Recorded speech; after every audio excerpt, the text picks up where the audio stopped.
On ne peut qu'imaginer comment nos ancêtres préhistoriques ont dû réagir devant cet incroyable phénomène naturel, surtout s'il s'est produit sans prévenir. Pour eux, une éclipse totale devait ressembler à la fin du monde, ou peut-être à un signe des dieux.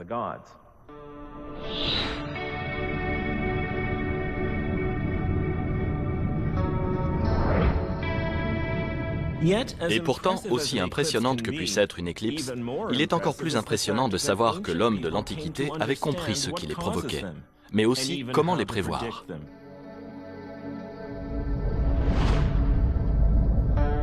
La clé, c'est de comprendre qu'une éclipse implique à la fois le Soleil et la Lune. Une éclipse solaire a lieu quand la Lune passe devant le Soleil, projetant ainsi son ombre sur la surface de la Terre.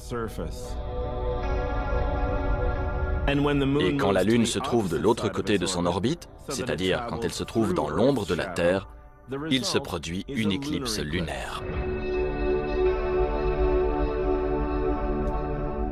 Mais savoir avec précision quand une éclipse va se produire représente un défi plus conséquent. Même si la Lune fait le tour de la Terre une fois par mois, les éclipses ont lieu bien plus rarement. La plupart du temps, du fait de la légère inclinaison de l'orbite de la Lune, les ombres projetées par la Lune et la Terre ne s'alignent pas tout à fait de la bonne manière. Seules 4 ou 5 éclipses par an sont possibles. Elles vont souvent de pair, une lunaire et une solaire. Certaines de ces éclipses sont partielles, ce qui veut dire que le Soleil n'est qu'en partie bloqué, ou que la Lune n'est qu'en partie dans l'ombre. Si on ne s'y attend pas, ces éclipses passent souvent inaperçues. D'autres éclipses ont lieu quand le temps est couvert, ou sont visibles depuis les recoins les plus isolés de la planète, comme en Arctique ou en Antarctique, où peu de gens peuvent les observer. Quand toutes ces variables sont prises en compte, on comprend que peu de personnes ont la chance de voir plus de quelques éclipses au cours de leur vie.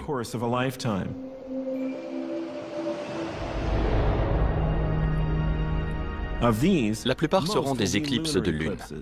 Quand celles-ci ont lieu, elles sont observables partout où la Lune est visible, ce qui concerne la moitié de la planète à n'importe quel moment. Cela veut aussi dire que nos ancêtres préhistoriques avaient probablement conscience de l'existence des éclipses. Mais il a fallu attendre que les observateurs du ciel commencent à relever leurs apparitions sur plusieurs générations pour qu'on ait conscience du rythme des éclipses sur le long terme. Ce rythme est appelé le Saros.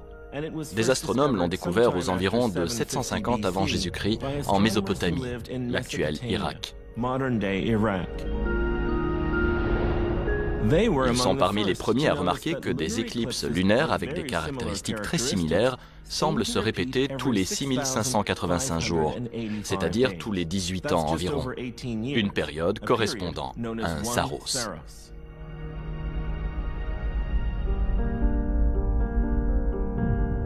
Les éclipses solaires suivent également ce modèle, mais les peuples de l'Antiquité avaient plus de mal à le détecter parce que les éclipses de soleil, comprises dans une période de 18 ans, ont lieu dans différents endroits du monde. Voici par exemple une image spectaculaire d'une éclipse totale du Soleil observée au Mexique en juillet 1991.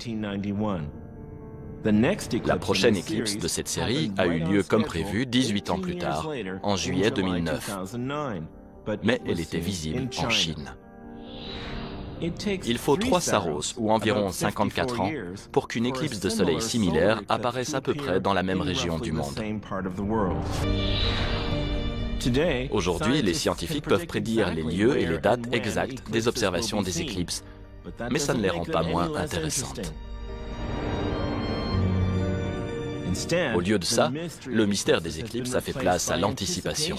Beaucoup espèrent pouvoir assister un jour à l'un des spectacles les plus époustouflants de la nature.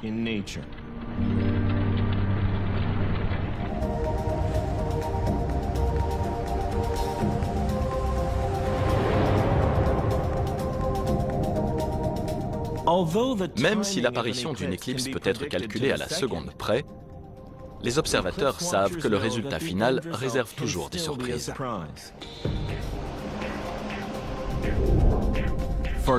Pour les éclipses lunaires totales, la plupart de ces surprises proviennent de l'atmosphère de la Terre.